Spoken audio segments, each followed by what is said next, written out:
"You will give me 10 children with that body," a mountain man told the obese black woman right in front of the whole town. The church bells stopped ringing. The room froze. And with those words, her deepest secret spilled out. She could never bear a child of her own. But what no one knew. She had already taken in 3 abandoned children, raising them as her own blood. And now, the railroad wants to tear down her home, leaving her and the children with nowhere to go. The mountain man swore he would protect them all, but the town's gossip and a railroad agent's schemes could destroy everything. He is a man scarred by grief. She is a woman the world mocks for her size and her color. Together, they face prejudice, betrayal, and a battle for land that could cost them their future. Will mercy and faith be enough to save their family? Or will greed and hatred tear them apart before love can take root? Drop a comment below and share which part of the world you're tuning in from today. If you enjoy stories like this, don't forget to subscribe for more. Through the frosted windows of the church hall, snow swirled in the gathering dusk of the Colorado winter. Samuel Boone stood rooted to the wooden floorboards, watching Dorcas Johnson's broad back disappear through the kitchen door. The fiddle music had stopped, leaving only the whisper of disturbed conversations and the crackle of the pot-bellied stove in the corner. His ears burned hot with shame. 20 years in the mountains hadn't taught him the first thing about speaking to a lady. The words he'd blurted out hung in the air like gunsmoke after a shot fired without aim. "Woman, you will give me 10 children with that body." Samuel ran a rough hand over his face, feeling the scratch of his untrimmed beard. The crowd of miners and townspeople drew back from him like water from oil, creating a circle of empty space. Some women clutched their shawls tighter while others whispered behind raised hands. He caught fragments of their words. Savage as any Indian. Ought to be ashamed, that poor colored womaner. The last comment struck him harder than the rest. He'd meant to pay Dorcas a compliment, seeing how she'd held her head high despite the sneers and sidelong glances thrown her way all evening.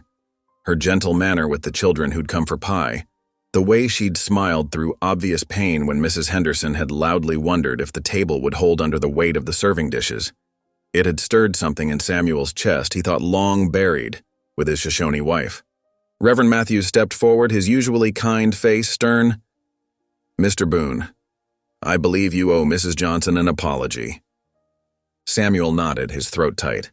"Reckon I'd do it that, Reverend." He turned toward the kitchen, his boots heavy on the planks. In the narrow passage leading to the back room, he caught the scent of cinnamon and apple pie, mixed with the sharp tang of wood smoke. The kitchen door stood slightly ajar, lamplight spilling through the crack. He heard quiet movements inside, the clink of dishes being washed. He raised his hand to knock, then froze at the sound of muffled crying. Through the gap, he could see Dorcas standing at the wash basin, her shoulders shaking. She gripped the edge of the counter with both hands, head bowed. "Lord," she whispered, her voice thick with tears, "give me strength to bear this trial with grace. Help me remember that man knows not what he says." Samuel's hand fell to his side. The weight of his thoughtless words pressed down on him like an avalanche. This woman had already carried burdens he couldn't imagine. Widowhood, childlessness, the daily indignities of life in a town that saw her as less than human. And he'd added to that load with his clumsy attempt at, what? Courtship? The very idea seemed foolish now. He watched as Dorcas straightened her spine and wiped her eyes with her apron. Even alone, thinking herself unwatched, she maintained that dignity that had first caught his attention.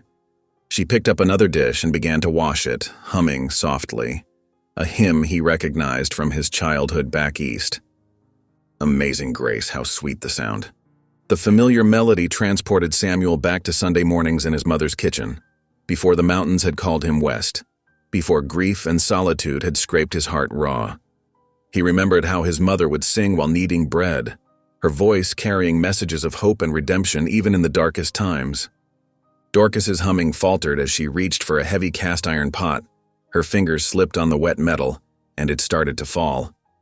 Without thinking, Samuel pushed through the door and caught it before it could crash to the floor.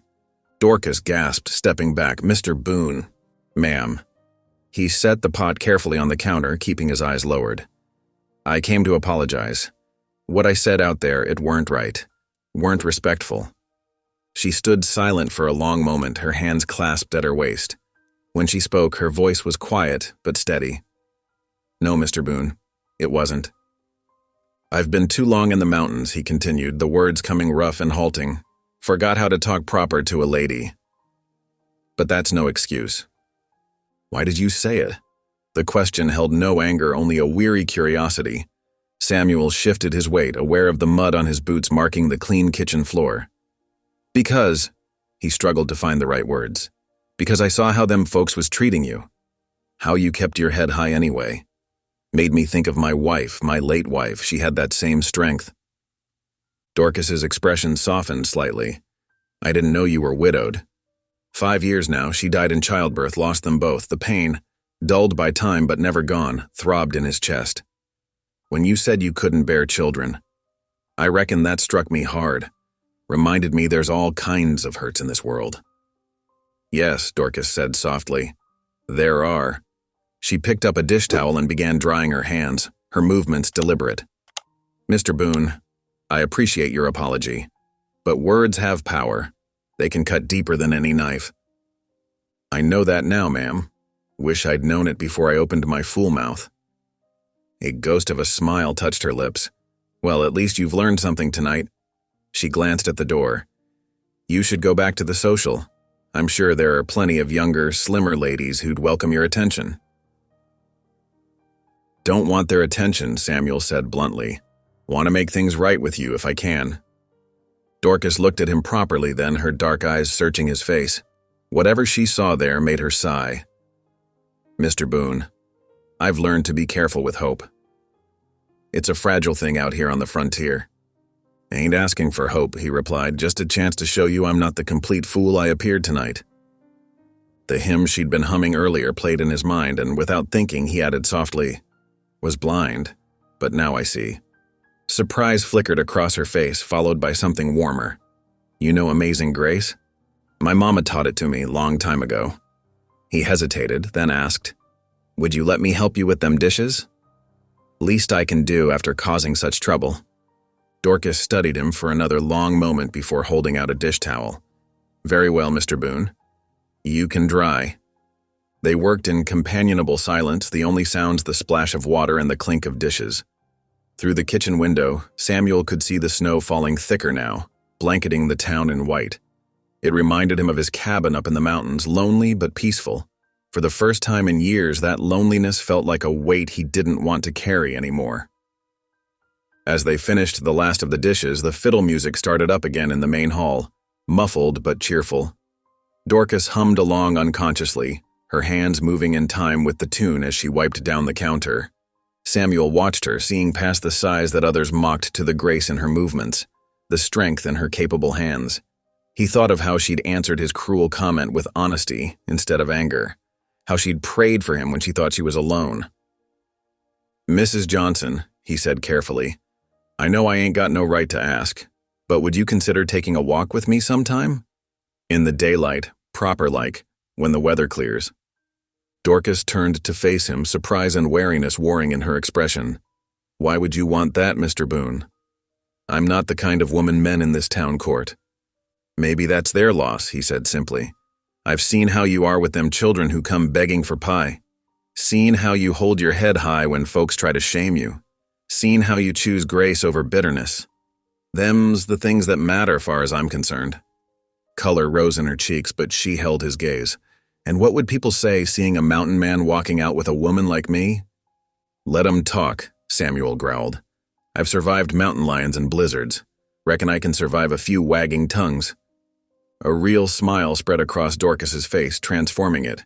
"Mr. Boone, you are either the most foolish man I've ever met, or, he prompted when she trailed off. "Or perhaps you're wise in ways the rest of this town hasn't learned yet."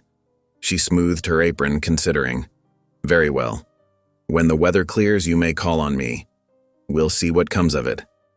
Samuel felt something tight in his chest ease, like a frozen stream beginning to thaw. "Much obliged, Mrs. Johnson."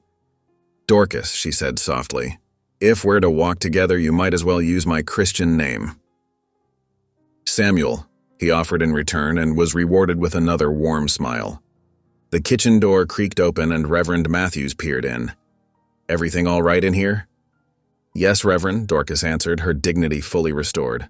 "Mr. Boone was just helping me with the dishes." The minister's eyebrows rose, but he nodded. "Well then, Mrs. Henderson was asking after more pie. If you're ready to return to the social." Of course, Dorcas gathered up a fresh pie from the cooling rack. Before she left, she turned to Samuel one last time. "Thank you for your help, Mr. Boone, and for your apology." He watched her go, noticing how she squared her shoulders before stepping through the door, armor against the whispers and stares that awaited. But this time, she carried with her the promise of something new. Not hope exactly, not yet, but perhaps the seeds of it, waiting for spring. The morning sun struggled to pierce the heavy clouds, casting a pale light over the snow-dusted streets of the mining town. Samuel Boone stood outside the general store, pretending to study the window display while his thoughts drifted to the previous night's encounter in the church kitchen. He'd meant to ride back to his cabin at first light, but something kept him in town, a pull he wasn't ready to name. The crunch of boots on fresh snow drew his attention. Coming down the boardwalk was Dorcas Johnson, her dark wool coat buttoned tight against the morning chill. But she wasn't alone. 3 children walked with her, a sight that made Samuel blink twice to be sure his eyes weren't fooling him. A solemn-faced Apache boy, maybe 8 or 9 years old, walked on her left side. His posture was straight and proud, but his eyes darted watchfully, like a young deer alert for danger. On Dorcas's right skipped a white girl with tangled brown hair, her worn dress patched but clean. And clutching Dorcas's skirts, taking 2 steps for every one of hers, toddled a small boy whose copper-brown skin and curly black hair spoke of mixed heritage. Samuel's throat tightened. He hadn't expected this before he could decide whether to step back into the store or offer a greeting. Dorcas spotted him. "Good morning, Mr. Boone," she said, her voice carrying the same quiet dignity it had held the night before. "Ma'am," he managed, tipping his hat. "Didn't expect to see you out so early." "These little ones need breakfast before school," she explained, then added with gentle firmness, "And I believe you earned the right to call me Dorcas last night." Samuel felt his weathered cheeks warm at the memory. "That's right, kind of you, Dorcas." The white girl tugged at Dorcas's sleeve. "Who's he?" she stage whispered, earning a stern look from her guardian. "Mind your manners, Mia," Dorcas chided softly. "This is Mr. Boone. He helped me with the dishes at last night's social." She turned to Samuel. "Mr. Boone, these are my children. This is Mia."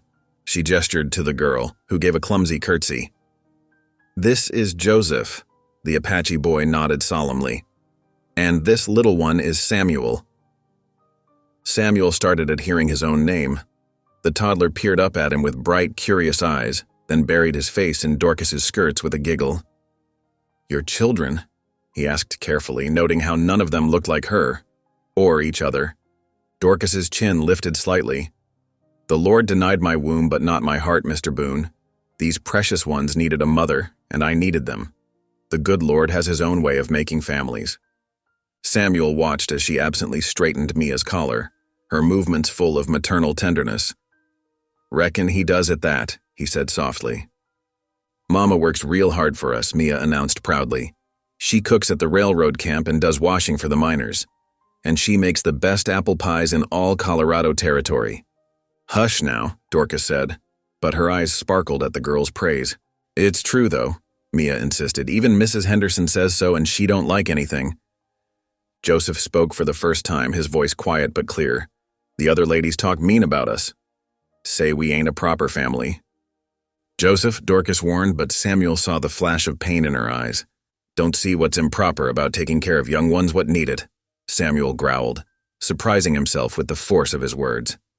"Seems right Christian to me." Little Samuel chose that moment to toddle forward, arms raised to the mountain man.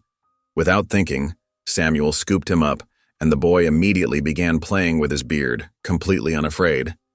"Well now," Dorcas said, watching them with soft amazement. "He usually hides from strangers." "Guess he knows his own name when he hears it," Samuel said, trying to keep his beard from being completely pulled out. The toddler's trust stirred something deep in his chest, something that had been sleeping for a long, long time. A commotion near the telegraph office drew their attention. A small crowd was gathering as the operator tacked up a notice. Samuel saw Dorcas's brow furrow with concern. "What's wrong, Mama?" Mia asked, picking up on her tension. "Nothing for you to worry about, child. Come along now, you'll be late for school." But Samuel noticed how she gathered the children closer, like a hen with her chicks. He handed little Samuel back to her, noting how the boy immediately snuggled into her ample embrace. "Let me see what all the fuss is about," he offered. Making his way through the crowd, Samuel read the telegram posted on the board. His jaw clenched as he took in the words, "Railroad depot expansion approved. Stop additional track and facilities required. Stop affected properties to be notified within 1 week. Stop." When he returned to Dorcas, her face told him she already knew what it meant. The boarding house where she lived with the children sat right next to the depot. "Will they take our home, Mama?" Mia asked, her earlier cheer replaced by worry. "Don't you fret about that now," Dorcas soothed. But Samuel saw how her hands trembled slightly as she adjusted her shawl. "Mr. Boone, if you'll excuse us, we really must be going." "Course," he said. Then, before he could stop himself, "Might be I could call on you later? Help out with any repairs needed around the house?" Dorcas paused, studying him. "That's very kind, but I wouldn't want to keep you from your own business." "Ain't got no pressing business," he assured her. "Been meaning to spend some time in town anyway." A hint of a smile touched her lips. "Very well then, we're in the yellow house behind the depot. Mind, it ain't much." "Ain't looking for much," he said simply. She nodded, then began herding the children along. "Come along now, truly we're running late. Joseph, make sure Mia gets to her classroom. Samuel, no wandering off today." Samuel watched them go. The proud Apache boy, the chattering white girl, the toddler who shared his name, and the large black woman who held them all together with love and determination. His eyes traveled to the railroad tracks cutting the three. Through the snow, their iron rails gleaming with cold purpose. His fists clenched at his sides. He'd seen what the railroad did to people who stood in its way, especially people who didn't have the right papers, the right connections, or the right skin color. Looking down at his rough hands, he thought about the small calluses he'd noticed on Dorcas's palms when she'd passed him that dish towel last night. Working hands, mother's hands, hands that had built something precious out of broken pieces. The morning stage rattled past, spraying snow from its wheels. Samuel barely noticed. His mind was already turning over possibilities, resources, old debts that might be called in. He'd planned to ride back to his cabin today, back to his solitary life in the mountains, but watching that odd little family disappear around the corner, he knew he wouldn't be leaving town anytime soon. The depot bell rang out, sharp and insistent like a warning. Samuel stared at the tracks stretching away into the distance, his jaw set. The railroad might be coming, but it wasn't here yet, and he reckoned a man could do a lot with the time between now and then, especially if he had something worth fighting for. The late afternoon sun cast long shadows across the snow as Samuel made his way to the yellow boarding house.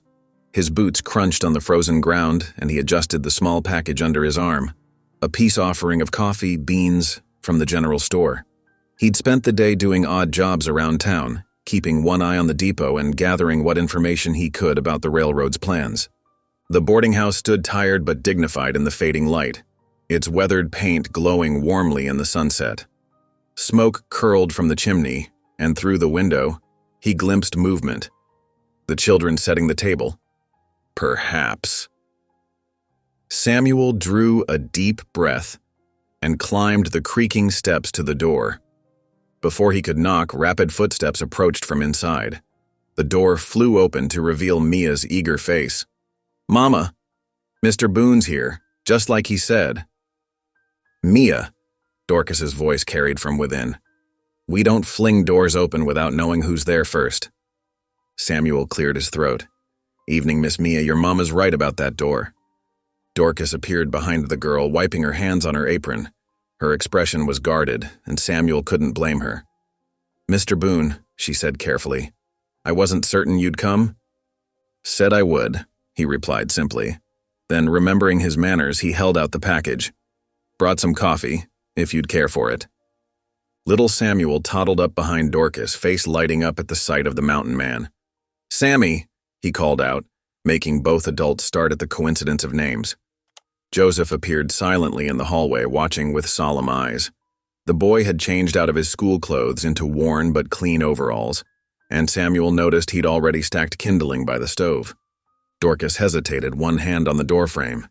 It's not proper, perhaps, having a man call at this hour. Please, Mama. Mia tugged at her skirt. He brought coffee, and he said he'd help, remember? The neighbors will talk, Dorcas murmured, but Samuel heard the weariness in her voice. Reckon they'll talk no matter what you do, he said quietly. Might as well give them something worth talking about. A reluctant smile touched her lips. Well, since you brought coffee, she stepped back, opening the door wider. Come in, Mr. Boone. We were just about to have supper. Nothing fancy, mind you. The interior was humble but spotless.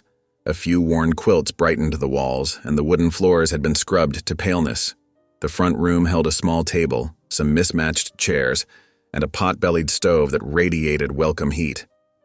Samuel noted the careful mending on the curtains, the neat stack of school books, the rag doll propped in the corner, all signs of a home made with love and determination. Smells good, he offered, following his nose toward the kitchen. Just beans and cornbread, Dorcas said, and some winter apples for dessert. Mama makes the best cornbread, Mia declared, skipping ahead of them. Even better than Mrs. Henderson's. Child, you'll make me blush, Dorcas scolded gently. Joseph, would you fetch another plate for Mr. Boone? Mia, mind little Samuel while I dish up. Samuel watched as the children moved around each other with the ease of long practice. Little Samuel immediately raised his arms to Mia, who swung him onto her hip with big sister confidence. Joseph set the table quietly, adding an extra place without being told again. Let me help, Samuel offered, but Dorcas shooed him toward a chair. Guests don't serve, she said firmly, though I reckon we'll have words about that coffee you brought. Proper coffee's dear these days. Ain't proper for me to come empty-handed, he countered, settling into the offered seat. Little Samuel immediately abandoned Mia to climb into his lap, small fingers reaching for his beard again. Samuel. Dorcas started forward, but Samuel waved her off. He's fine. Got a right to know his namesake, don't he? A complicated expression crossed Dorcas's face. About that. About what you said at the social. She busied herself with the stew pot, not meeting his eyes. Been meaning to apologize proper for that, Samuel said, helping little Samuel balance on his knee. Spoke without thinking and shamed you public. Weren't right of me. Dorcas stilled, ladle hovering over a bowl. What did you mean to say, then? Samuel chose his words carefully. Meant to say you looked like a woman with strength enough for anything. Strength to love and care for young ones, whether they came from your body or not. But I'm not good with fancy words. And what came out instead, he shook his head. I'm truly sorry, Mrs. Johnson. Dorcas, she corrected softly, finally turning to face him. And thank you for that. Not many men would admit to speaking wrong, let alone apologize for it. The moment was broken by a sharp knock at the door. Before anyone could move, it swung open, bringing a gust of cold air and a well-dressed man in a railroad company coat. Evening, Mrs. Johnson, the man said smoothly, not waiting for an invitation to step inside. Agent Whitlock, Denver and Rio Grande Western Railroad. His eyes swept the room, taking in Samuel and the children with calculated interest. I trust I'm not interrupting anything domestic. Dorcas straightened, her face composed. We were about to have supper, Mr. Whitlock. Is there something urgent? Indeed there is. He withdrew a paper from his coat. As you may have heard, the railroad is expanding the depot facilities. I'm here to formally notify all affected tenants that they'll need to vacate these properties by spring thaw. Spring thaw? Dorcas's voice barely wavered, but Samuel saw her hands clench in her apron. But that's barely 2 months away. The railroad is prepared to offer fair compensation for any inconvenience, Whitlock continued smoothly. Though, of course, given the informal nature of some current arrangements. His eyes flicked meaningfully around the room, lingering on Joseph and little Samuel.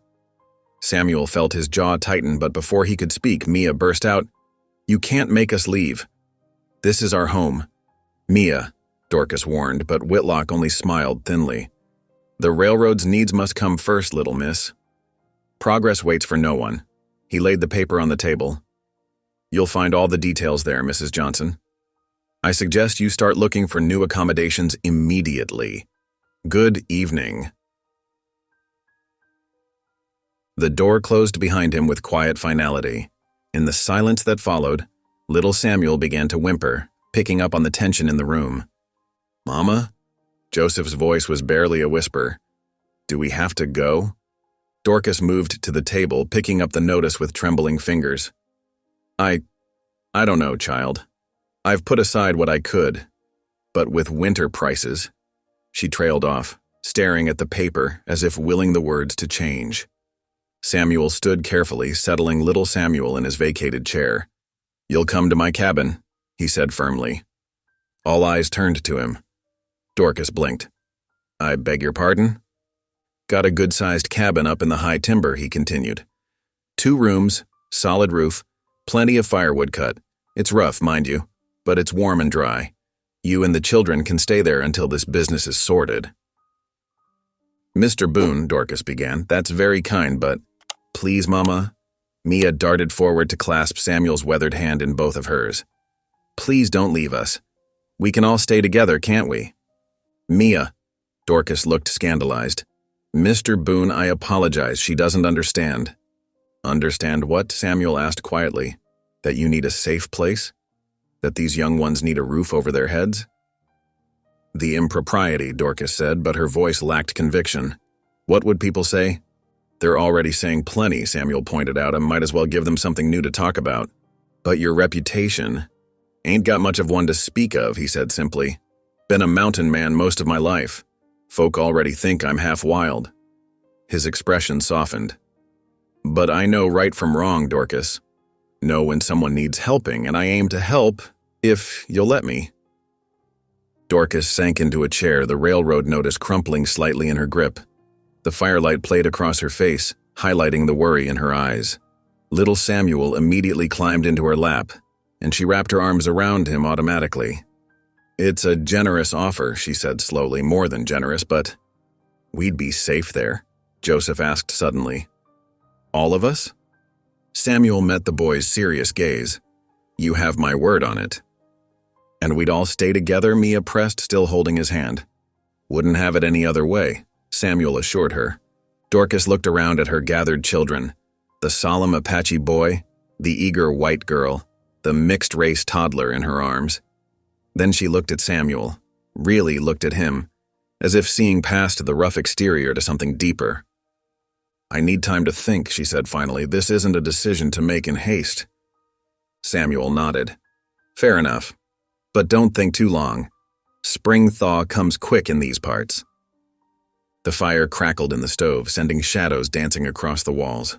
Outside, the last light was fading from the sky, and the first evening star had appeared above the mountains. Dorcas gazed into the flames, her expression caught between fear of what people would say and hope for her children's safety. "Supper's getting cold," she said at last, rising with little Samuel in her arms. "Might as well eat while we talk it over." She managed a small smile. "After all, you did bring coffee." Dawn broke crisp and clear over the mining town 2 days later. Samuel guided his wagon down the narrow street, the wheels crunching through fresh snow. He had spent the previous day preparing the cabin, laying in extra firewood and making sure the roof was secure against winter storms. Now, as he pulled up in front of Dorcas's boarding house, he saw curtains twitch in neighboring windows. The front door opened and little Samuel came barreling out, bundled so thoroughly in wool that only his bright eyes showed. Dorcas followed more slowly, carrying a large basket of kitchen items. Her face was set with quiet determination. "Whoa there, young fella," Samuel called as little Samuel tried to climb the wagon wheel. He swung down from the seat and scooped up the squirming child.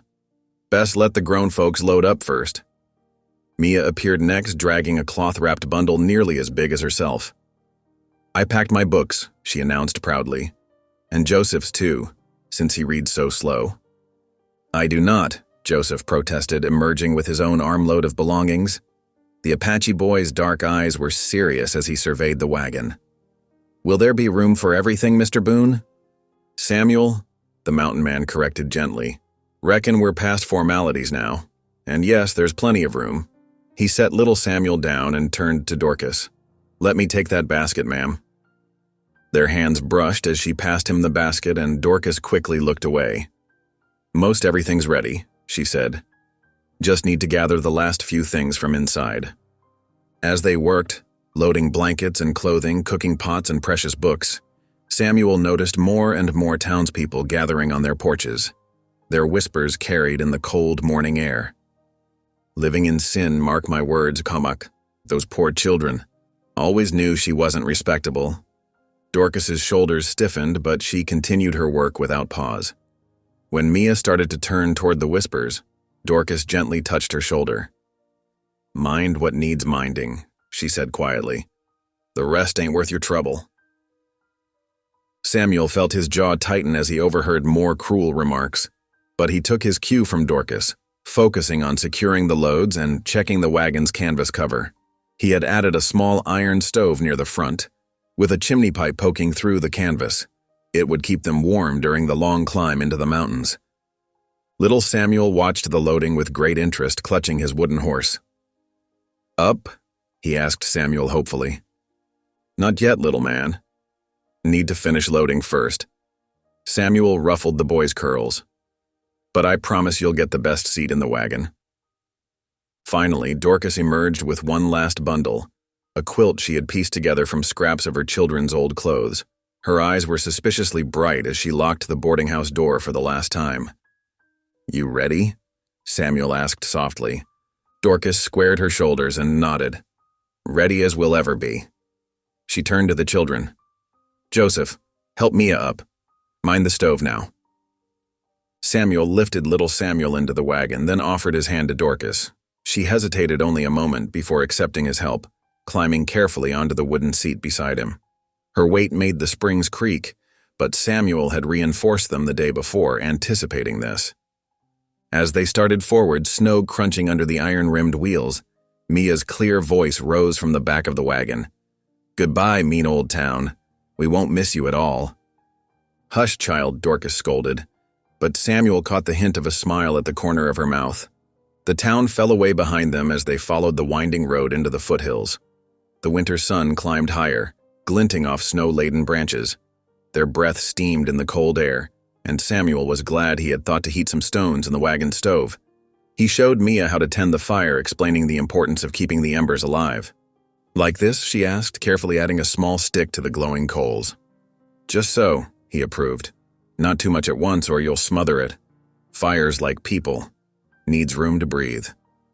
They stopped at midday to rest the horses and share a simple meal of jerky, hard bread, and hot coffee. Samuel had packed trail rations, knowing the journey would take most of the day. The children explored the snowy clearing while Dorcas and Samuel sat on a fallen log watching them. "You're good with them," Dorcas observed, cradling her tin cup of coffee. Samuel shrugged. "Children are honest folk. No pretense about them." Unlike grown people, there was a hint of challenge in her voice. "Unlike most," he agreed, "but not all." He met her eyes steadily, and after a moment she nodded, understanding his meaning. The afternoon journey was slower, the wagon laboring up steep switchbacks. Samuel walked beside the horses on the steepest parts, encouraging them with quiet words. The children's chatter gradually died away as they grew tired and little Samuel fell asleep in Dorcas's lap. The sun was setting when they finally crested the last rise. Samuel's cabin stood before them, rough-hewn logs glowing golden in the last light. Tall pines surrounded it, their branches heavy with snow. Smoke rose straight up from the stone chimney. He had banked the fire before leaving that morning. "It ain't much," Samuel said gruffly, suddenly aware of how primitive it must look to Dorcas. "But it's solid built, and the roof don't leak." Dorcas studied the cabin thoughtfully. "It looks sturdy," she said, "and safe." They unloaded quickly in the gathering dusk, Samuel lighting lanterns to guide their way. Inside, the cabin was plain but clean. The main room held a stone hearth, a heavy table with benches, and 2 sets of bunks built into the walls. A ladder led to the loft above, and a small window looked out toward the valley. The whole space smelled of pine pitch and wood smoke. "Children can take my bed," Samuel said, gesturing to the lower bunk. "I'll sleep up in the loft." Mr. Boone. Samuel. Dorcas corrected herself. We can't put you out of your own bed. Ain't putting me out, loft's plenty comfortable. He helped her arrange blankets on the bunks while the children explored their new home. Look, Mia called from the window. You can see the whole valley from here, and the stars are coming out. Indeed, the first evening stars were appearing in the deepening blue sky. Samuel lit the lamps and built up the fire while Dorcas organized their meager belongings. The cabin gradually took on a lived-in feel as she set out cooking pots and hung the children's clothes on pegs. When the children were finally settled in their new bed, their excitement giving way to exhaustion, Dorcas knelt by the hearth. The firelight played across her face as she bowed her head. Thank you, Lord, she whispered, for bringing us to this shelter, for giving these children a safe place to lay their heads, and for sending those who would help when we had nowhere else to turn. Samuel, preparing to climb to the loft, paused at her words. Something tight in his chest loosened as he watched her pray. The cabin had always been just a place to sleep before. But now, with Dorcas and the children here, it felt different. It felt like it might become something more. The fire crackled softly, and outside snow began to fall again, gentle and steady. But inside the cabin, all was warm and still, filled with the quiet breathing of sleeping children and the promise of new beginnings. Dawn crept over the mountain peaks, painting the snow-laden branches in shades of pink and gold. The wind whipped through the tall pines, making them creak and sway like dancers in a slow mountain waltz. Inside Samuel's cabin, little Samuel was the first to stir, his small feet pattering across the plank floor. Miss Dorcas, the trees are singing. He pressed his nose against the frosted window, leaving a small, clear spot where his warm breath met the cold glass. Dorcas stretched and sat up in her bunk, adjusting her nightcap. Hush now. Let the others sleep a bit longer. But it was too late. Mia was already scrambling down from her bunk, and Joseph stirred in his corner. From above came the sound of movement as Samuel shifted in the loft. His boots appeared on the ladder, followed by the rest of him. He'd clearly been awake for some time, fully dressed and ready for the day's work. Morning, he nodded to Dorcas. Thought I might show the young ones some cabin chores if you're agreeable. Dorcas wrapped her shawl tighter around her shoulders. That would be kind. Though first, I mean to fix a proper breakfast. She glanced around the cabin's main room. Where do you keep your cooking supplies? Samuel pointed to a rough-hewn cabinet. Flour and such are in there. Meat's in the smokehouse out back. He paused. Usually just eat cold biscuits myself. Well, that won't do at all, Dorcas declared, already moving toward the cabinet. Children need hot food in their bellies, especially in weather like this. While Dorcas began preparing breakfast, Samuel gathered the children by the door. First lesson of mountain living. Keeping warm takes work. Who wants to learn about kindling? Me. Mia's hand shot up. What's kindling? Samuel led them outside to the woodpile where split logs were stacked against the cabin wall. He picked up a piece of wood and his hatchet. Watch careful now. Kindling's the small pieces that help start the fire. He demonstrated how to hold the wood safely and make controlled strikes with the hatchet. The children watched, fascinated, as thin splinters of wood fell into the snow. After ensuring they understood the danger, he let each of them try, except for little Samuel, who was content to gather the finished pieces in a basket. My turn. Mia positioned herself just as Samuel had shown her, tongue stuck out in concentration. Under his watchful eye, she managed to split a small piece of wood. Her face lit up with pride. Did you see that, Miss Dorcas? Dorcas appeared in the doorway, wiping her hands on her apron. I surely did. Now come get washed up for breakfast. The cabin's interior had transformed in the short time they'd been outside. The hearth fire crackled merrily, and mouth-watering aromas filled the air. A cast-iron skillet sizzled with bacon, while golden biscuits cooled on the table. The coffee pot bubbled cheerfully at the edge of the hearth. Samuel poured himself a cup of coffee, eager for the first sip. Careful now, Dorcas warned. It's still too late. Samuel took a big swallow and immediately regretted it. His eyes watered as he tried to maintain his dignity. Mia burst into giggles, and even Dorcas couldn't hide her smile. Reckon I should have heeded that warning, he admitted, earning more laughter from the children. After breakfast, Samuel took them to check his rabbit traps, teaching them to read tracks in the snow. The frozen creek required careful attention. He showed them how to break through the ice to reach the running water below, and how to haul it back without spilling. "Water's precious up here," he explained, helping little Samuel manage a small bucket. "Got to respect it, same as everything else in these mountains." Throughout the day, Dorcas kept the home fires burning, quite literally. She cleaned and organized, finding places for their few possessions. The cabin slowly took on a more lived-in feel. A quilt here, a row of tin cups there, children's drawings pinned to the wall with small nails. As evening approached, everyone gathered inside, rosy-cheeked from the cold and ready for supper. Dorcas had prepared a simple but filling meal of beans, cornbread, and the rabbit they'd found in one of the traps. The children chattered about their day's adventures while they ate.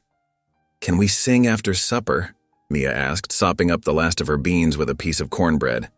"Miss Dorcas always lets us sing before bed." Samuel looked uncertain, but Dorcas was already nodding. "That's our custom," she said. "Would you mind, Samuel? It helps settle them for sleep." "Reckon I don't mind," he said. "It's been a while since these walls heard music." When the dishes were cleared, Dorcas gathered the children near the hearth. Her rich voice filled the cabin as she began to teach them a hymn she'd learned in her own childhood. The children joined in, their young voices lifting to the rafters. "Amazing grace, how sweet the sound that saved a wretch like me." Samuel sat in his chair by the fire, not singing but listening intently. The familiar words stirred something in his memory. His mother singing this same hymn as she worked, long ago. He hadn't realized how much he'd missed the sound of family voices filling a home. After the children were tucked into their bunks, Dorcas lingered by the fire.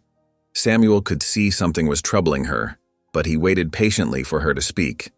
Finally, she said softly, "The town will talk." She twisted her hands in her lap. "They'll say terrible things about me living here with you. They'll call me sinful." Samuel's face hardened. "Town's got no right to judge." "Maybe not, but they'll do it all the same." Dorcas looked into the flames. "I don't care so much for myself, but I don't want the children hurt by cruel words." "My intentions are decent, Dorcas," Samuel said firmly. "I mean only to give you and the children protection. A safe place to lay your heads." He paused, choosing his words carefully. "Ain't nothing sinful about that." Outside, snow began to fall, thick flakes drifting past the window. The wind had died down, leaving a profound silence broken only by the crackling of the fire and the children's soft breathing.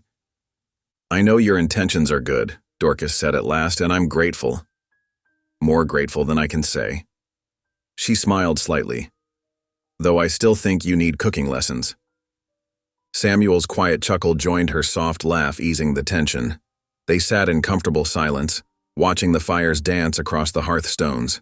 Little Samuel stirred in his sleep, mumbling something about rabbits. Mia had kicked off her blanket again, and Dorcas rose to cover her. The scene was domestic, peaceful, a family gathering around the hearth's warmth while winter sealed them in their mountain sanctuary. It wasn't what any of them had expected, but somehow it felt right.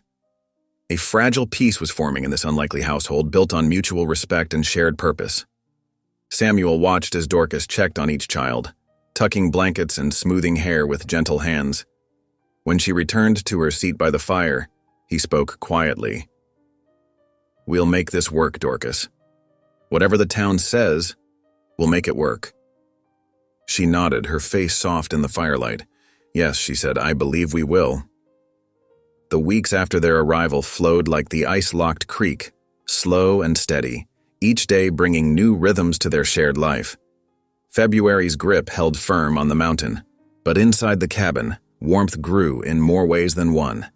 Samuel discovered that teaching came natural to him, especially with the children's eager minds soaking up every lesson.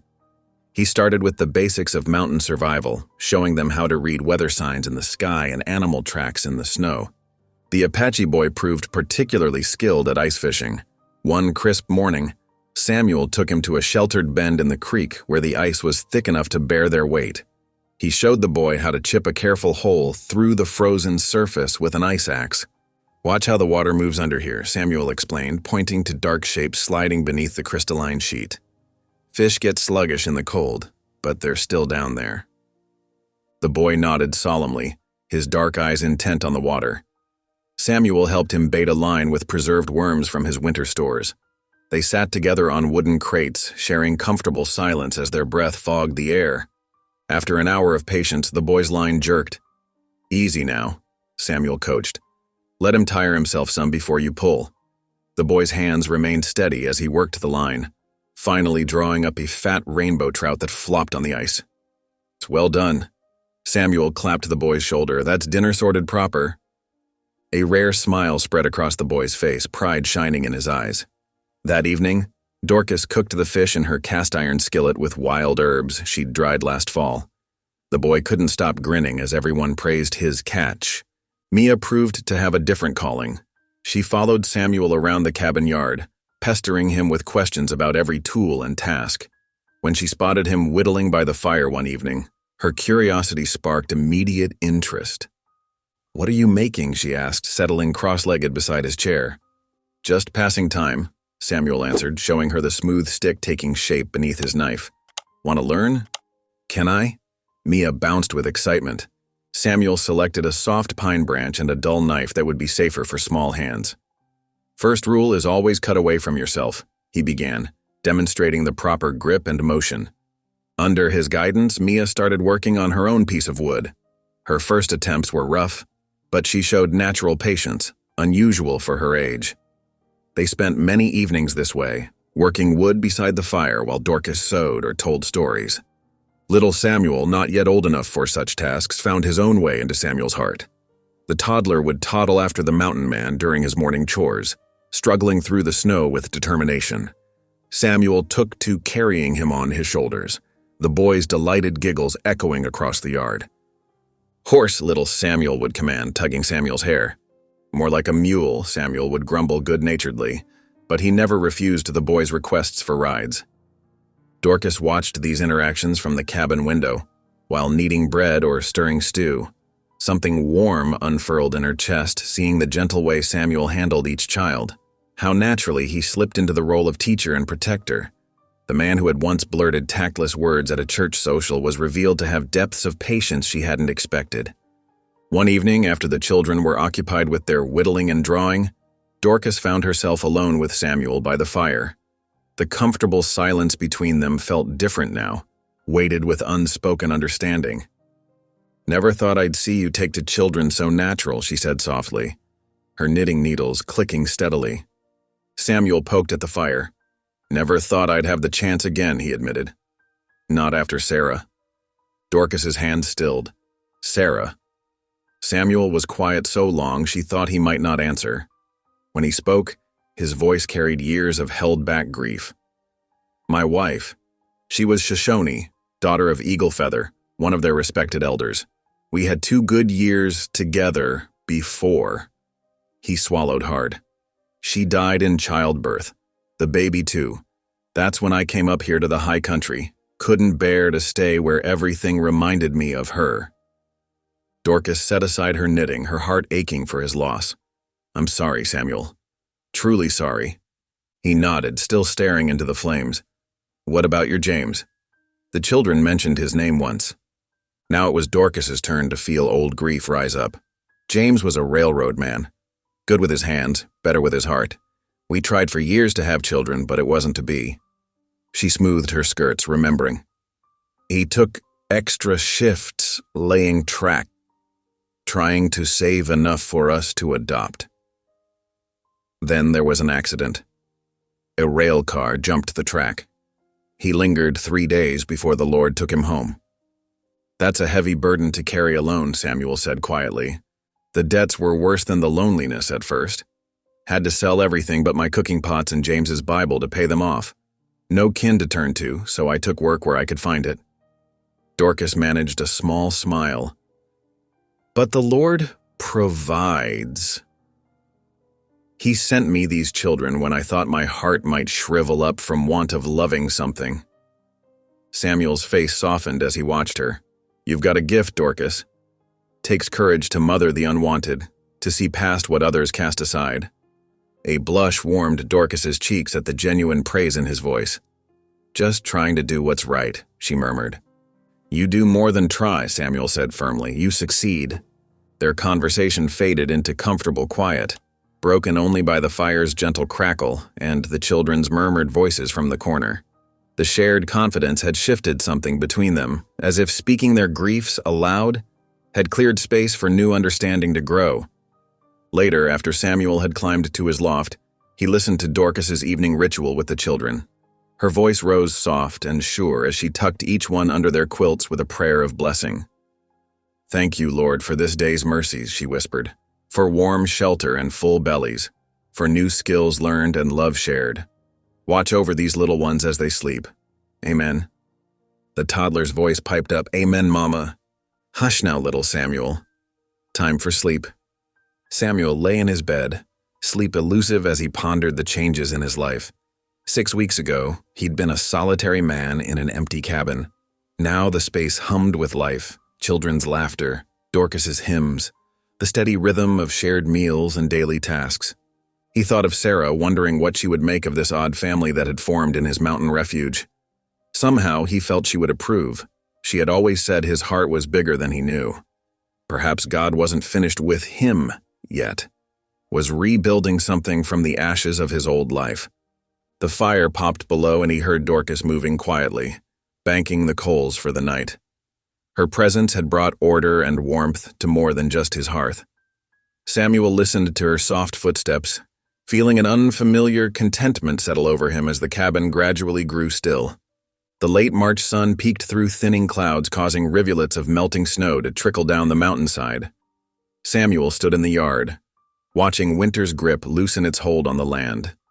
The time had come to make the journey into town for supplies. Children, Dorcas called from the cabin doorway, her voice carrying across the muddy yard. Get your coats and boots. We're heading down to the mercantile today. Excited chatter erupted as the children scrambled to prepare. Samuel hitched up the wagon while Dorcas checked everyone's wrappings against the lingering mountain chill. Little Samuel clutched his worn toy horse, refusing to leave it behind. Best hold tight to that, Samuel said, lifting the toddler onto the wagon seat beside Dorcas. Don't want him getting lost in town. The boy nodded solemnly, gripping both Toy and Dorcas's skirt as the wagon began its slow descent. Mia and the Apache boy perched in back, pointing out signs of spring, a robin picking through melting snow, fresh deer tracks crossing their path, green buds swelling on aspen branches. The journey took most of the morning. As they approached town, Samuel noticed Dorcas's spine straightening, her chin lifting slightly. He recognized the quiet dignity she wore like armor, bracing herself for what lay ahead. The main street was muddy with spring thaw, boarding planks slick beneath their feet as they tied up the wagon. A few townsfolk paused in their business, watching the unlikely group make their way toward the mercantile. Samuel heard the whispers start, saw the sideways glances. Ain't natural, them living up there together, those poor children. Mountain man gone soft in the head. Dorcas kept her gaze steady, ushering the children ahead of her into the store. The bell above the door jangled, announcing their arrival to Mr. Peterson, the storekeeper. His welcoming smile faltered as he recognized them. What can I do for you folks? And he asked, his tone cooler than the spring air outside. Samuel stepped forward, laying their carefully prepared list on the counter. Need to stock up. Winter supplies running low. Peterson's eyes skimmed the list, then darted between Samuel and Dorcas. His hesitation was brief but noticeable before he began gathering items. Coffee, sugar, salt, lamp oil, thread. While they waited, Dorcas guided the children through selecting new pencils for their lessons. Her voice remained warm and steady as she helped them count their pennies, teaching them to hold themselves with grace despite the storekeeper's barely concealed disdain. Stand tall, she murmured to the Apache boy when he hunched his shoulders against curious stares. You've nothing to be ashamed of. Samuel watched her quiet strength flow into the children, marveling at how she turned even this uncomfortable errand into a lesson in dignity. He added extra items to their order while Dorcas wasn't looking: flour, beans, and dried fruit for her baking. Outside, spring wind carried voices from women gathered near the church. Mia, who had wandered near the store window, suddenly stiffened. Shameful display, one woman declared loudly enough to carry. That Johnson woman, living unmarried with a man, corrupting those poor children. Someone ought to notify the authorities, another agreed. It isn't decent. Mia's face crumpled, tears spilling down her cheeks as she spun away from the window. Samuel saw her distress and quickly crouched beside her, using his broad shoulders to shield her from curious eyes. "Now then, little one," he said softly, pulling out his handkerchief to wipe her face. "What's all this about?" "They're saying mean things," Mia hiccuped, "about us not being a real family, that we shouldn't be together." Samuel's heart clenched at the pain in her voice. He cupped her small face in his weathered hands, making sure she met his eyes. "Listen here, Mia. This family is ours no matter what they say. You, your brothers, Ms. Dorcas. You're all my family now. Don't you let anyone tell you different." Dorcas, who had moved closer to comfort Mia, caught Samuel's words. Something soft and wondering crossed her face as she watched this gruff mountain man tenderly reassuring her adopted daughter. "Samuel speaks true," she added, laying a gentle hand on Mia's shoulder. "The Lord brought us together for a purpose. We don't need anyone else's permission to be a family." Mia's tears gradually subsided as she looked between them. "Promise?" "Promise," Samuel said firmly, standing and offering her his hand. "Now, let's get these supplies loaded before the afternoon storm rolls in." They made their purchases quickly after that, Samuel handling the money while Dorcas gathered their things. Peterson's reluctant service had them out the door in short order, though Samuel noticed the man's expression soften slightly when little Samuel waved goodbye. The return journey was quieter, each lost in their own thoughts as the wagon creaked up the mountain track. Spring birds called from budding branches, and the afternoon sun warmed their faces. Samuel kept stealing glances at Dorcas, wondering at the way she'd claimed his words about family as her own. When they reached the cabin, everyone pitched in to unload supplies. Dorcas's eyes widened as she unpacked more provisions than she remembered purchasing. "Samuel," she said, holding up a large sack of flour, "did you add to our order?" He shrugged, suddenly awkward. "Reckoned you might need extra for your baking. Children are growing fast." The children, hearing this exchange, gathered around as Dorcas stood very still, clutching the flour sack. Something seemed to settle in her expression as she looked around the cabin, at the rough-hewn walls now softened by her quilts, the hearth where she cooked their meals, the corner where the children did their lessons. "Samuel," she said quietly but clearly, "I need to say something." He paused in his work, turning to face her. The children grew still, sensing the importance of the moment. "These past months," Dorcas continued, "you've given us more than just shelter. You've given us a home. A real home, where we can be ourselves without shame." She drew a deep breath. "I want you to know, this cabin, it's become our home now. All of us together." Samuel's throat grew tight as he watched joy spread across the children's faces. Little Samuel toddled over to hug his leg while Mia and the Apache boy exchanged excited grins. "Does this mean we're staying forever?" Mia asked hopefully. Samuel had to clear his throat before he could answer. "Reckon it does if that's what Ms. Dorcas wants." "It is," Dorcas said firmly. "The Lord led us here for a reason. This is where we belong." The children's cheers filled the cabin, their excitement bubbling over as they danced around the adults. Samuel found himself smiling, humbled by the way this woman and these children had transformed his solitary existence into something rich with meaning. That evening, as spring twilight settled over the mountain, they gathered around the hearth as usual. But something had shifted, been made official by Dorcas's declaration. Samuel watched her prepare supper, her movements sure and comfortable in what was now truly their shared space. The children's laughter rang against the logs as they played with the toy horse, no longer tentative guests, but family at home. Outside, the wind sang through pine boughs and new leaves carrying winter's last chill. But inside the cabin, warmth bloomed like the first flowers of spring, not just from the crackling fire, but from the bonds of family that had grown strong enough to weather any storm. Dorcas's voice rose in a familiar hymn as she worked, and one by one the children joined in. Samuel sat in his chair by the fire, letting the melody wash over him, knowing that his lonely days were well and truly ended. His cabin had become a home, and his heart had found its family.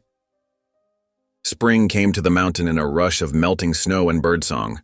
The creek swelled with snowmelt, its voice growing from winter's whisper to a jubilant shout that echoed through the awakening forest. Tender green shoots pushed through dark earth, and the children watched in wonder as the world transformed around them. "Look," Mia called one morning, pointing to a patch of tiny white flowers near the cabin door. "They weren't there yesterday." Dorcas smiled, pausing in her sweeping of the porch. "Those are spring beauties. They're always the first to bloom."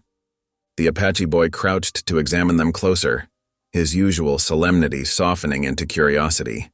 Little Samuel toddled after him, reaching for the delicate petals with pudgy fingers until Dorcas gently caught his hand.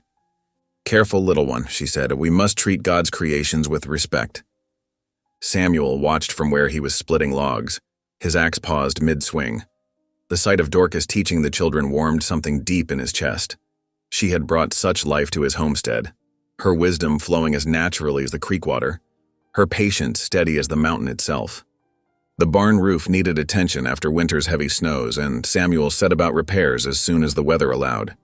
Mia appointed herself his helper, proud to be trusted with such important work. "Next shingle," Samuel called down, and Mia carefully selected one from the stack beside her. "Coming up." She held it high, stretching on tiptoe until Samuel could reach it. "Am I doing good?" "You're doing just fine," he assured her, securing the shingle in place. "Best assistant I could ask for." Mia beamed at the praise, then asked, "Can I learn to use the hammer too?" Samuel chuckled. "Maybe when you're a bit bigger. For now, you keep those shingles coming." Below them, Dorcas had begun preparing ground for a kitchen garden. The children helped her clear stones and pull dead weeds, their small hands eager in the warm earth. Even little Samuel joined in, though he seemed more interested in making mud pies than gardening. "Now watch carefully," Dorcas instructed, demonstrating how to make straight furrows with a stick. "The seeds need neat rows to grow strong." "Like this?" the Apache boy asked, carefully drawing his stick through the dirt. "Perfect," Dorcas praised. "You have a steady hand." She showed them how to space the seeds, carrots, beans, peas, and herbs. "Not too close together," she explained. "They need room to stretch their roots just like children need room to grow." "How long until they come up?" Mia called from her perch by the barn. "That takes patience," Dorcas replied. "We plant in faith, tend with care, and trust in God's timing." The days lengthened, filled with the sounds of work and play. Laughter rang through the homestead as the children explored the awakening meadows, bringing back treasures, interesting rocks, bird feathers, early wildflowers. Samuel found himself smiling more than he had in years, his solitary habits giving way to family rhythms. One evening, after a supper of rabbit stew and cornbread, Samuel sat in his chair by the fire, watching Dorcas direct the children's bedtime preparations. His heart felt full to bursting with something he'd been holding back for weeks now. The time had come to speak. "Children," he said, his voice gruffer than usual with nervousness, "might I have your attention for a moment?" They gathered around, curious at his formal tone. Dorcas looked up from folding laundry, her eyes questioning. Samuel cleared his throat. "Ms. Dorcas," he began, then stopped, swallowed hard, and started again. "Dorcas, these past months you and the children have brought more joy to this cabin than I thought possible. You've made it a real home." He stood, his hands twisting his hat nervously. "I know folks in town whisper about us living here together. But that ain't why I'm speaking now. I'm speaking because—" He took a deep breath. "Because I love you. Love your strength, your faith, your gentle heart. Love how you mother these children. Love the way you've taught me to be a better man." Dorcas had gone very still, her eyes wide and glistening in the lamplight. The children watched, barely breathing, as Samuel moved to stand before her. "I'm not a man of fancy words," he continued, "but I know what I want. I want us to be a real family, not just sharing space, but sharing life, sharing a name." His voice grew husky with emotion. "Would you do me the honor of becoming my wife?" Silence filled the cabin, broken only by the pop and crackle of the fire. Dorcas's hands trembled as she pressed them to her heart. "Samuel," she whispered, tears spilling down her cheeks, "are you certain? A man like you could have any woman, someone younger, someone—" "I don't want any woman," Samuel interrupted firmly. "I want you. You're the mother these children need, the wife I need, if you'll have me." Dorcas searched his face, seeing nothing but sincere love in his eyes. Her heart, so carefully guarded since her first husband's death, opened fully to the hope before her. "Yes," she breathed. "Yes, I will be your wife." The children erupted in joy. Mia threw her arms around both adults, while the Apache boy grinned wider than they'd ever seen. Little Samuel, caught up in the excitement, began to dance in circles, clapping his hands. "We're going to be a real family," Mia exclaimed, "with a mama and papa and everything." Samuel gathered them all close, his own eyes suspiciously bright. "We already were a family," he said. "Now we're just making it official." Later, after the children were tucked into bed, still chattering excitedly about the wedding to come, Samuel stepped out onto the porch. The spring night was clear, stars scattered like diamonds across the dark sky. He bowed his head in gratitude. "Thank you, Lord," he whispered, "for this second chance at family, for bringing them to my door, for showing me there's always hope for new beginnings." Inside, Dorcas stood at the window watching him. Her heart felt like it might burst with joy. Never, in all her years of loneliness after her first husband's death, had she imagined finding such complete happiness. The love of a good man, the joy of mothering these precious children, a true home where they could all belong. It seemed almost too much to believe. Yet it was real. As real as the ring of Samuel's axe, the laughter of the children, the sprouts pushing up through soil in her garden. As real as Samuel's arms around her, his voice speaking words of love, his promise of a shared future. Hope bloomed in her heart, stronger and more beautiful than any spring flower. God had not forgotten her prayers for family after all. He had simply been waiting for the right time, the right place, the right people to bring together under this mountain sky. Through the open window came the sound of whispering, the children still too excited to sleep, dreaming of the wedding to come. Dorcas smiled, touching the window glass where lamplight painted golden reflections. Yes, hope was blooming, and love was growing strong roots in this mountain soil. Together, they would tend it and watch it flourish, season after season, year after year. Spring winds carried the scent of wildflowers as preparations for the wedding filled the mountain cabin with joyful bustle. Dorcas sat by the window, her fingers steady as she stitched pale blue calico into a wedding dress. The fabric had been Samuel's gift, ordered special from the mercantile, and its soft color reminded her of mountain mornings. "Is it almost done, Mama?" Mia hovered nearby, fascinated by the growing shape of the dress. "Almost, child." Dorcas smiled, her needle flashing in the sunlight. "Just the hem to finish now."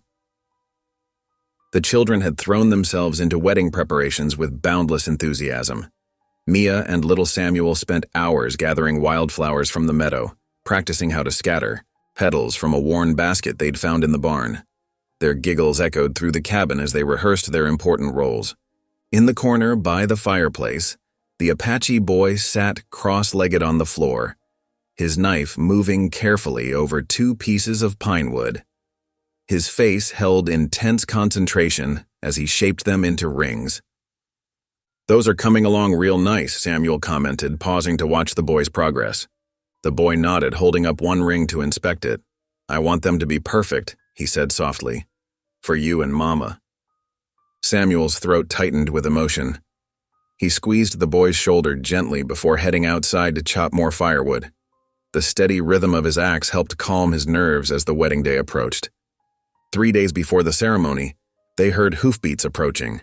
The children rushed to the window to see Preacher Johnson making his way up the mountain trail, his saddlebags bulging with hymnals. "The Lord's blessings upon this house," the preacher called out as he dismounted. Despite some initial hesitation about the unusual union, he had come to respect Samuel and Dorcas's devotion to their makeshift family. "Welcome, preacher," Dorcas greeted him, wiping flour from her hands. "Would you take some coffee?" Over steaming cups, they discussed the ceremony details. The preacher pulled out several worn hymnals, their pages dog-eared with use. "I brought enough for everyone to join in the singing," he explained. That evening, after the preacher had ridden back to town, the family gathered around the fire to practice hymns. Their voices blended together in the quiet cabin, Dorcas's rich alto, Samuel's rough bass, and the children's clear treble. Little Samuel couldn't read the words yet, but he hummed along happily from his perch on Samuel's knee. The morning of the wedding dawned clear and bright. Samuel had risen before the sun to make sure all his chores were done. Now he stood before a cloudy mirror in the loft, struggling with his tie. His best shirt, freshly pressed by Dorcas, felt stiff around his neck. "Need some help there, Pa?" Mia's voice startled him. It was the first time any of the children had called him that, and it made his hands tremble even more. "Much obliged, little one," he managed as she climbed up to help him with the tie. Meanwhile, Dorcas dressed in her new calico gown, her heart fluttering like a bird. The Apache boy appeared at her door, holding out the wooden rings he'd carved. They were smooth and golden, polished to a soft shine with his beeswax. "They're beautiful," Dorcas whispered, drawing him into a tight hug. "Thank you, son." The family loaded into Samuel's wagon for the ride to town. Little Samuel clutched his basket of wildflower petals, while Mia helped Dorcas keep her dress clean from the dusty road. The Apache boy sat tall beside Samuel, the precious rings tucked safely in his pocket. The small church looked different today, its plain wooden walls softened by morning light through the windows. As they approached, they could see townsfolk already gathering, their faces showing a mix of curiosity and judgment. Inside, Samuel stood at the front, his clean-shaven face revealing his nervousness. His hands wouldn't stay still, alternately clasping and unclasping as he waited. The congregation filled the pews with rustling skirts and shuffling boots. Miners, shopkeepers, ranchers, and their families. Some wore expressions of support, others barely concealed their disapproval. When Dorcas appeared in the doorway, a hush fell over the church. She walked slowly down the aisle, her blue calico dress catching the light, her face glowing with quiet joy. Little Samuel walked ahead of her, scattering wildflower petals with more enthusiasm than accuracy, while Mia followed behind, carefully straightening her mother's skirts. Samuel's breath caught in his throat at the sight of her. All his nervousness melted away, replaced by absolute certainty. This was right. This was meant to be. The preacher opened his Bible, his voice strong and clear in the hushed church. "Dearly beloved, we are gathered here today in the sight of God." The Apache boy presented the rings at the proper moment, his face solemn with the responsibility. As Samuel and Dorcas exchanged their vows, their voices carried to every corner of the small church. Samuel's hands trembled slightly as he slipped the wooden ring onto Dorcas's finger, but his voice was steady. "I, Samuel, take thee, Dorcas, to be my wedded wife." Dorcas's voice was clear and strong as she made her own promises. "I, Dorcas, take thee, Samuel, to be my wedded husband." When the preacher pronounced them man and wife, Samuel leaned down to kiss his bride. The kiss was gentle, reverent, full of promise. The watching crowd grew very quiet, and in that silence, something shifted. The love between Samuel and Dorcas was too real, too pure to deny. Even the hardest hearts softened a little. Several of the rough-handed miners wiped quickly at their eyes. Mrs. Peterson, the banker's wife who had often led the gossip against Dorcas, found herself dabbing at unexpected tears with her handkerchief. "Pah!" little Samuel called out as soon as the kiss ended, holding up his arms to be lifted. Samuel scooped him up, and the other children crowded close. They were a family now, in the eyes of God and the law.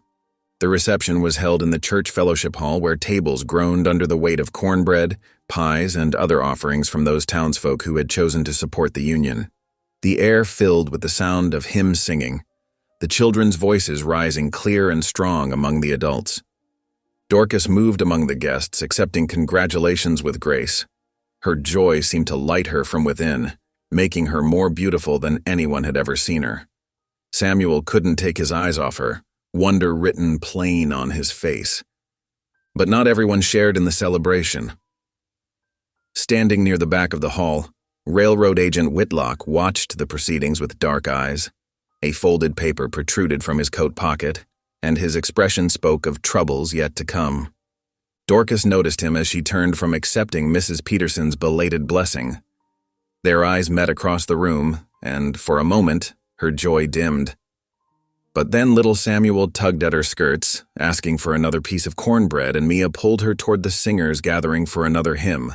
This was her wedding day, and she wouldn't let anyone's darkness overshadow it. She joined the singing, her rich voice lifting with the others in praise and celebration. Samuel's arm slipped around her waist, strong and secure, and she leaned into him, knowing that whatever came next, they would face it together. The afternoon sun slanted through the church windows, turning dust motes to gold as the family celebrated their union. The wooden rings gleamed on their fingers, simple but precious symbols of their love and commitment. They were bound now not just by law or ceremony, but by the deeper ties of family, faith, and shared purpose. The children beamed with pride every time they called Samuel Pa, the word becoming more natural with each use. They had found their place, their family, their home. As the hymns rose to the rafters, filling the small church with joy, it seemed that love truly could overcome any boundary, heal any wound, and build bridges across the deepest divides. The sweet aroma of cornbread and coffee filled the church fellowship hall as friends and neighbors mingled after the ceremony. Dorcas stood beside Samuel, her new calico dress rustling as she accepted congratulations from those townsfolk kind enough to offer them. The wooden ring on her finger caught the afternoon light, smooth and golden against her dark skin. Quite the gathering. A cold voice cut through the pleasant murmur of conversation. Railroad agent Whitlock stepped forward, his polished boots clicking against the wooden floor. A folded sheaf of papers protruded from his coat pocket, and his thin lips curved in what might have been meant as a smile, but looked more like a sneer. Samuel's hand tightened protectively around Dorcas's waist. The children, who had been playing nearby, sensed the tension and drew closer to their parents. Little Samuel clutched at Dorcas's skirts, his small face uncertain. "What brings you here, Mr. Whitlock?" Samuel's voice was level, but Dorcas could feel the tension in his arm. "Business, Mr. Boone, always business." Whitlock withdrew the papers from his pocket with a flourish. "I thought your wedding day would be the perfect time to discuss the matter of your property." A hush fell over the gathering. Even the ladies serving pie at the refreshment table stopped to listen. "My land is mine fair and square," Samuel said. "Homesteaded it 15 years ago." Whitlock's smile widened as he unfolded the papers. Actually, according to these documents, that particular parcel of land was deeded to the railroad company some time ago. "Your claim, I'm afraid, is invalid." Shock rippled through the crowd.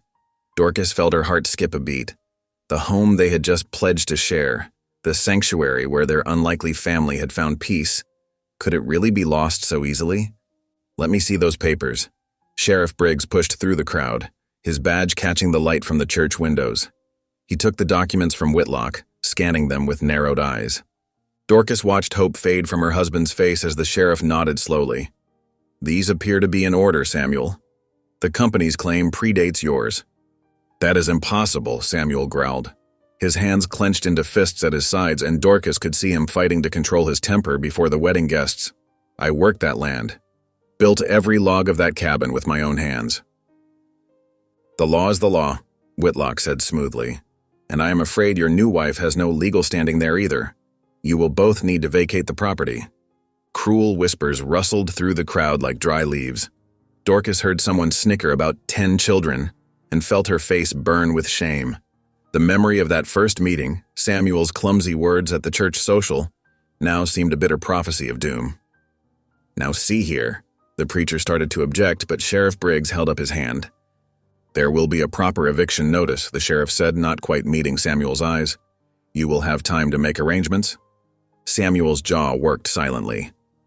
Dorcas could feel the rage building in him, see his right hand twitching toward where his rifle would normally hang. She gripped his arm tightly, willing him to stay calm. "This is our wedding day," she said quietly but firmly. "We will discuss this matter another time." Whitlock gave a mock bow. "Of course. My congratulations to the happy couple." He turned on his heel and strode out, leaving the papers with the sheriff. The reception continued, but the joy had drained from it. Friends offered awkward condolences or avoided their eyes entirely. The children huddled close, sensing the adults' distress but not understanding its cause. The ride home to the cabin was silent except for the creak of wagon wheels and the occasional sniffle from Mia, who had picked up on the gravity of the situation. The spring evening was beautiful, with late sunlight gilding the mountaintops, but none of them noticed. Inside the cabin, Dorcas moved mechanically through the motions of preparing supper, though no one had much appetite. The children went to bed early, subdued by the heavy atmosphere. Late into the night, after the little ones were asleep, Dorcas found Samuel sitting at the rough-hewn table, staring at a copy of the deed Whitlock had left behind. The lamp cast harsh shadows across his face, deepening the lines of worry there. "I could ride out tonight," he said without looking up. "Show them what happens when they try to steal a man's home." Dorcas laid her hand over his. "And then what? You would end up in jail or worse. Where would that leave the children?" "I cannot just stand by while they take everything from us." His whisper was fierce, though he kept his voice low to avoid waking the little ones. "This is our home, our family's future." Tears pricked at Dorcas's eyes. Perhaps I have brought this trouble on you. If you had not taken me in, had not married me today." Samuel's head snapped up, his eyes blazing. "Do not say that. Not ever." He grabbed both her hands in his, grip almost painful in its intensity. "You are my life now. You and those children up there. You are everything that matters." "But the town, the things they say, let them talk." He pressed his forehead against hers. "I would rather lose every acre of land than lose you." A sob caught in Dorcas's throat. "Samuel, we will find a way," he promised, "but not with rifles and revenge." "You are right about that." She squeezed his hands. "We must have faith. The Lord did not bring us together just to see us cast out." Samuel nodded slowly, though Dorcas could see the tension still riding his shoulders. The forged deed lay between them on the table, its presence like a shadow over their wedding night. Through the cabin's small window, they could see stars scattered across the mountain sky. The same stars that had watched over them all these months as their family had grown and strengthened. The same stars that had seen Samuel and Dorcas fall in love despite all odds. The clock ticked slowly in the corner, marking time as they sat together, hands clasped, drawing strength from each other. Neither spoke of the despair pressing in from all sides, of the uncertainty that now clouded their future. Instead, they listened to the peaceful breathing of their children in the next room and held on to their faith that somehow they would find a way through this trial together. But the question of how to fight both the railroad's power and the town's prejudice hung heavy in the air, as tangible as the lamp smoke curling toward the cabin's rafters. The challenge ahead seemed as steep as the mountain itself, and the path forward was far from clear. The week after their wedding dragged by like molasses in winter. Each morning, Samuel saddled his horse before dawn, riding out to neighboring settlements while frost still silvered the grass. He carried hope in his saddlebags, but it grew lighter with each passing day. Back at the cabin, Dorcas kept their home running with quiet determination. She taught the children to help with morning chores, their small hands learning to milk the cow and gather eggs. Little Samuel toddled after her with a tiny basket, carefully placing each warm egg inside as if it were made of gold. "Mama," Mia asked one morning while kneading bread dough beside Dorcas at the rough wooden table, "why does Pa look so worried when he rides out?"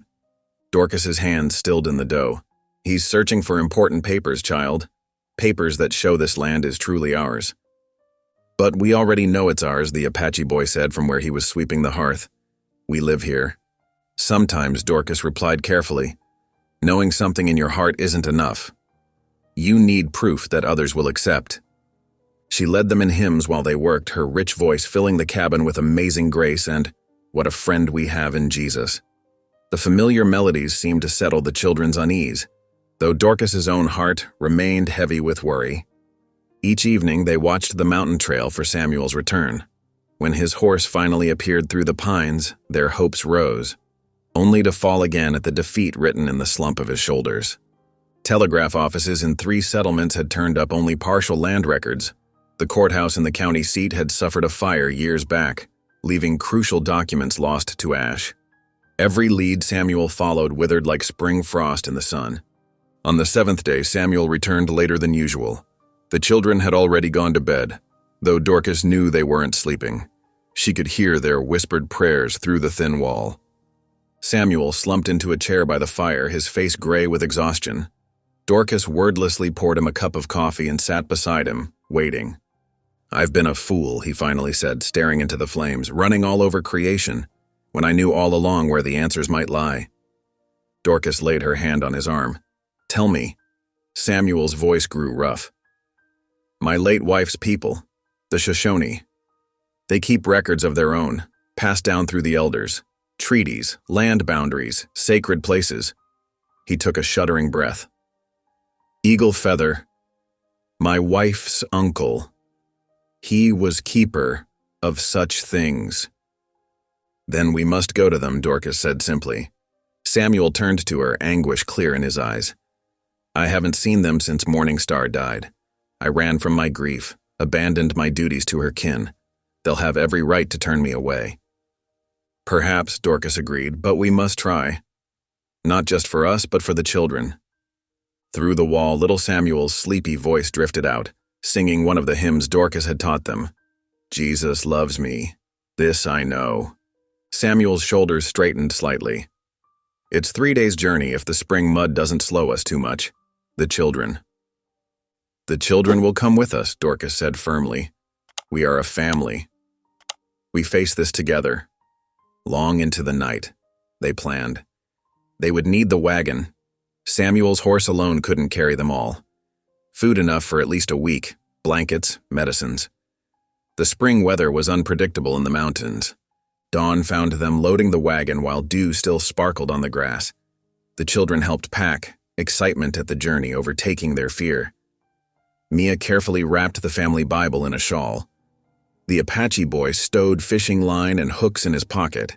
Little Samuel clutched his favorite wooden horse, refusing to let it out of his sight. As the sun crested the mountains, Samuel helped Dorcas up onto the wagon seat. Her strong hands took the reins while he mounted his horse to ride alongside. With a gentle slap of leather on the horses' backs, they set out. The spring trails were treacherous with mud and melting snow. Their progress was slow, the wagon wheels sometimes sinking axle-deep in muck. Samuel led them carefully, choosing the firmest ground he could find. When the sun reached its peak, they stopped in a meadow dotted with early wildflowers. While the children stretched their legs, chasing butterflies through the grass, Dorcas spread a simple meal of cornbread and dried apple slices. "How will you know where to find them?" she asked Samuel quietly. "They winter in the valley near Medicine Rock," he replied. "But come spring, they move up to Summerwater Creek for fishing." His voice grew distant with memory. Morning Star loved the wildflowers there. They pressed on through the afternoon, the wagon creaking and swaying. Little Samuel fell asleep in Dorcas's lap while she drove. The older children played quiet word games in the back, though their usual laughter was subdued. As evening approached, Samuel found them a sheltered camping spot near a creek. While he tended the horses, Dorcas organized the children to gather firewood and fetch water. Soon, a cheerful blaze crackled, pushing back the gathering darkness. After their supper of beans and bacon, the children begged for stories. Dorcas settled them close to the fire, wrapped in blankets against the cooling night air. "Tell us about David and Goliath again," Mia pleaded. So Dorcas's voice rose into the star-filled night, telling of the shepherd boy who faced a giant with nothing but faith in a sling. The children listened with wide eyes, drawing courage from the familiar tale. "And David said to the Philistine, 'You come against me with sword and spear and javelin, but I come against you in the name of the Lord Almighty,'" Dorcas recited. Her eyes met Samuel's across the fire as she spoke. When the children finally drifted off to sleep, Samuel remained by the fire, feeding it small sticks. Dorcas could see the tension in every line of his body, the weight of past choices pressing down on his broad shoulders. She moved to sit beside him close enough that their shoulders touched.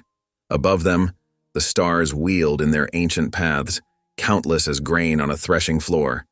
A coyote called in the distance, its voice echoing off unseen cliffs.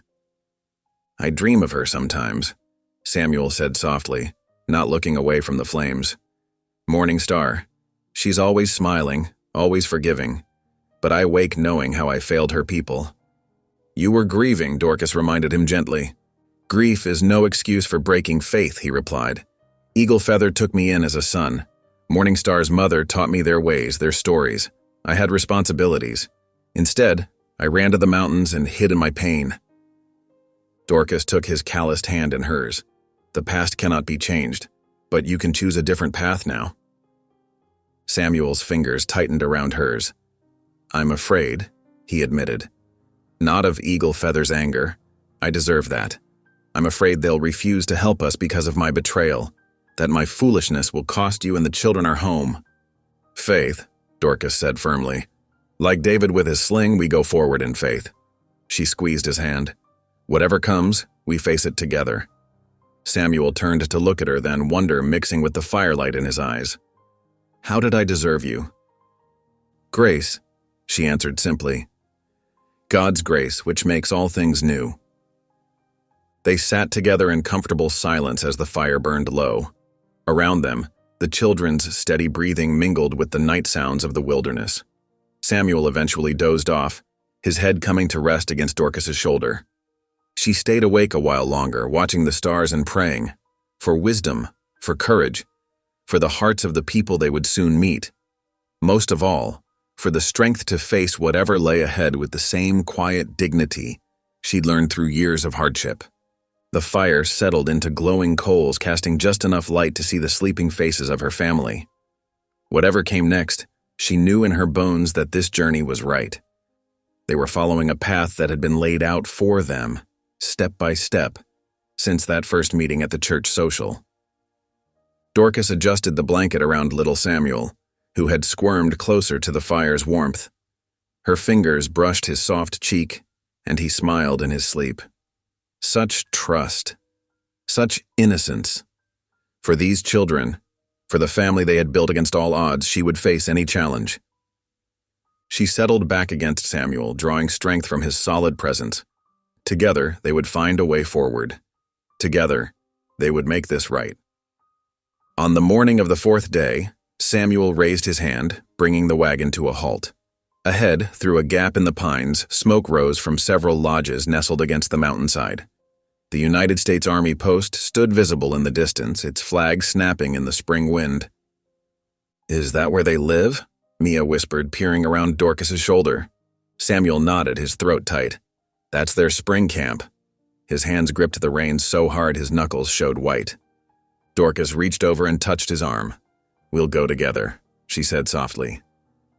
The wagon creaked forward along the muddy trail. As they drew closer, children playing near the camp spotted them. Their shouts brought others from the lodges, women in bright shawls, men with stern faces. Samuel recognized many of them, though years had carved new lines in their features. At the center of the camp, two elderly figures emerged from a large lodge. Eagle Feather stood tall despite his years, his silver hair bound with a beaded band. Beside him, his sister, Morning Star, Samuel's mother-in-law, leaned on a walking stick, her dark eyes sharp as she watched their approach. Samuel drew the wagon to a stop at a respectful distance. The children huddled close to Dorcas as he helped them down. Little Samuel clung to her skirts, thumb in his mouth as he stared at the strangers. Taking a deep breath, Samuel walked forward alone. He stopped several paces from the elders and bowed his head. Eagle Feather, Morning Star, I have come seeking help, though I deserve none. Eagle Feather's face remained impassive. Many seasons have passed since you left us, white brother. Why do you return now? Before Samuel could answer, Morning Star spoke, her voice carrying the weight of long grief. You ran from us when our daughter died. Ran from your duties, from your family here. Yes, Samuel admitted, shame burning in his chest. I was wrong.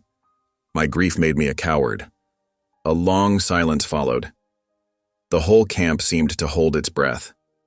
Then Dorcas stepped forward, the children following close behind.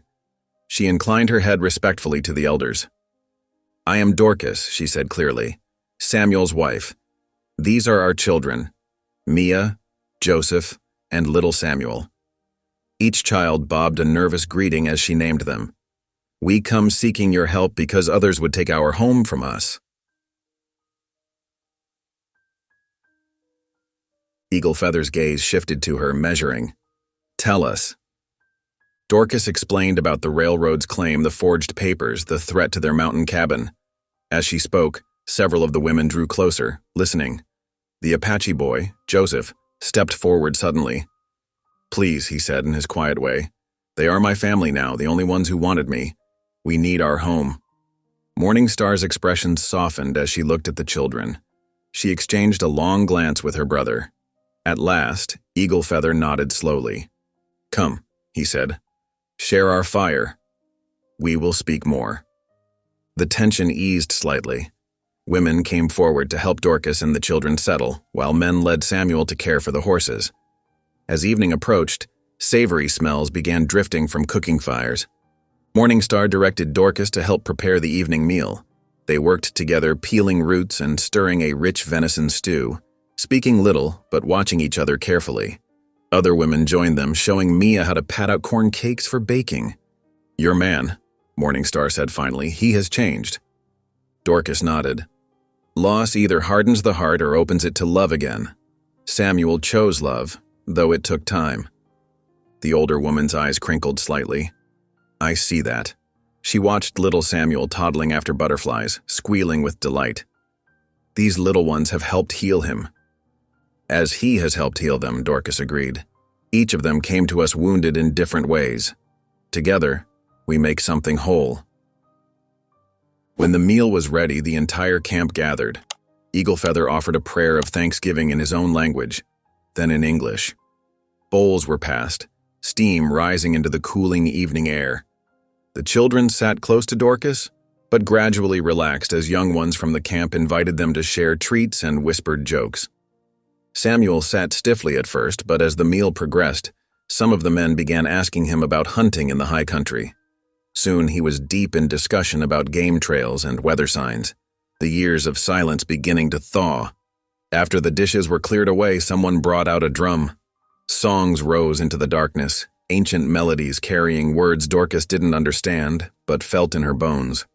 When there was a pause, she began singing softly. "Amazing grace, how sweet the sound that saved a wretch like me." Her rich voice carried clear and true across the fire. Several of the women recognized the hymn from visits to the mission church. They joined in, their voices twining with hers in harmony. The sound seemed to rise up to the stars, bridging the gap between worlds. Samuel watched his wife singing, tears gleaming unashamed on his cheeks. Morningstar reached over and took his hand, as she had done when he was first courting her daughter. No words were needed. Later, Eagle Feather led Samuel and Dorcas to his lodge. He brought out a wooden box, carefully wrapped in tanned hide. Inside were papers, treaties, maps, documents bearing official seals. "We keep the paper memories," he explained, "though our true memories live in our hearts and stories." His weathered fingers sorted through the pages. "Here. This shows the boundaries marked by our fathers and your government. The railroad's claim lies to the east. Your cabin stands on land that was given to my daughter and her chosen husband." Samuel's hands trembled as he accepted the papers. "I don't deserve your help." "Perhaps not," Eagle Feather agreed. "But these little ones deserve a home, and you have begun to walk a better path." He looked at Dorcas. "This woman has brought wisdom to your house." "She brings wisdom wherever she goes," Samuel said softly. "I thank the Creator every day for leading her to me." Morningstar touched Dorcas's hand. "You have a mother's heart," she said. "Strong enough to love all children, patient enough to heal a wounded man. Stay with us tomorrow. Let us know our grandchildren." Dorcas felt tears welling up. "We would be honored." Outside, the evening's last song faded into cricket song and the soft murmur of the nearby stream. The children slept peacefully in a borrowed lodge, watched over by kindly women who remembered when Samuel's first wife had been young. Through the lodge's smoke hole, stars wheeled overhead, the same stars that had witnessed countless generations of joy and sorrow, separation and reconciliation. Tomorrow would bring its own challenges, but tonight, wrapped in the warmth of newfound family, hope bloomed as bright as the morning star. The morning sun glinted off the precious papers as Eagle Feather handed them to Samuel. The treaties and maps showed clear boundaries. Samuel's cabin sat well outside the railroad's rightful claim. Dorcas whispered a prayer of thanks, while the children bounced with excitement. After emotional farewells with their Shoshone kin, they started the journey home. Dark clouds soon rolled in, bringing steady rain that turned the trails to sticky mud. Their wagon wheels sank deep, refusing to budge. "Hold steady now," Samuel called, shoulders straining as he pressed against the back wheel. Sweat mixed with rain on his face. Dorcas gathered the children in the wagon bed, her strong voice lifting above the weather. "Sweet hour of prayer, sweet hour of prayer." The familiar hymn kept their spirits up as Samuel worked. At the swollen creek crossing, water turned dangerously high. Samuel carried each child across on his broad shoulders, boots finding careful purchase on slick rocks. Dorcas followed beside him, skirts heavy with creek water. By dusk, their exhausted family finally spotted the cabin's welcome outline. Inside, Samuel spread the treaties across the wooden table, lamplight gleaming on official seals.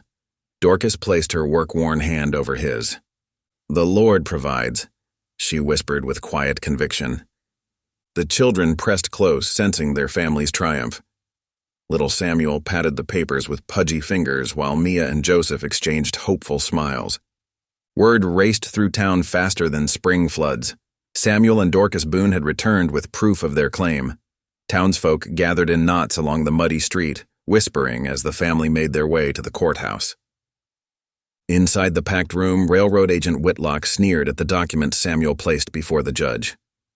"Some Indian scratches won't stop progress," he declared. The preacher rose from his seat, Bible in hand. "These good people deserve a fair hearing," he demanded, his voice carrying authority earned through years of service. Eagle Feather and Morning Star stepped forward, their dignified presence hushing the crowd. In measured tones, they confirmed the treaty boundaries, pointing to landmarks on the yellowed map. "Sheriff Briggs," the preacher called out, "how long will you let prejudice blind justice in this town?" The sheriff shifted uncomfortably, unable to meet anyone's eyes. When the judge ruled in Samuel's favor, the packed courthouse fell silent. Some faces showed shame at their previous cruelty, while others nodded with grudging respect. Dorcas stood straight and tall, her children clustered around her skirts. Samuel's rough hand found hers, squeezing gently. Together, they had fought for their home, and together, they had won. That evening, lamplight spilled from the church windows as townsfolk filed inside. The wooden pews creaked under their weight while the preacher stood before his flock. His strong voice led them in "Amazing Grace," the hymn rising to the rafters. Samuel and Dorcas sat with their children in the front row, little Sammy bouncing on her knee. Though most joined in the celebration, a few still whispered behind raised hands, their eyes sharp with judgment. When the last note faded, Samuel rose slowly to his feet. His rough hands gripped the wooden rail as he turned to face the congregation. "Folks," he began, his voice thick with emotion, "some of you remember what I said to Miss Dorcas at the social months ago. I spoke foolish words about 10 children. He paused, drawing Dorcas close with one arm. "But the Lord works in mysterious ways. She has given me those 10 children, not from her womb, but through her heart. Every orphan she loves, every lost soul she mothers, they're all our children now." Silence fell over the church. Tears streamed down Dorcas's cheeks as she leaned into Samuel's embrace. Their children sat tall and proud, smiling through their own tears. Even old Mr. Peterson, the skeptical storekeeper, nodded his respect from the back pew. In that sacred moment, the last walls of prejudice began to crumble, replaced by understanding and acceptance. Golden summer sunlight spilled across the mountain meadows, warming the cabin's weathered logs. The sweet scent of wild roses drifted through open windows as Dorcas worked dough on the kitchen table, her strong hands kneading with practiced rhythm. Outside, Samuel's axe rang steady against pine logs, splitting wood for the evening fire.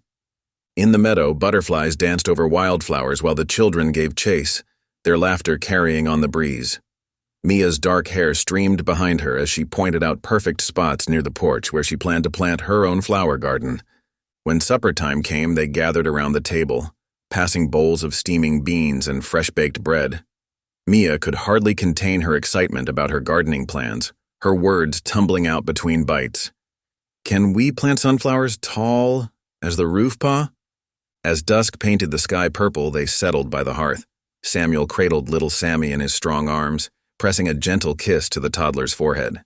Dorcas began humming Rock of Ages, her rich voice filling the cabin with peace. Samuel looked around the lamplit room, taking in the scattered toys, well-worn quilts, and contentedly drowsy children. His heart swelled with gratitude. Here was everything he had never known to ask for: love freely given, faith restored, and family bound together by choice rather than blood. "Home at last," Dorcas whispered, reaching for his hand. Through the open door, evening birds called their good nights while lamplight spilled across the porch. Inside the snug cabin, laughter and love echoed among the tall pines, a family whole and strong at last. Thank you for listening. Stories connect us in the most unexpected ways. If you felt that spark today, make sure you're subscribed. I share a new one daily, and the next might change your day.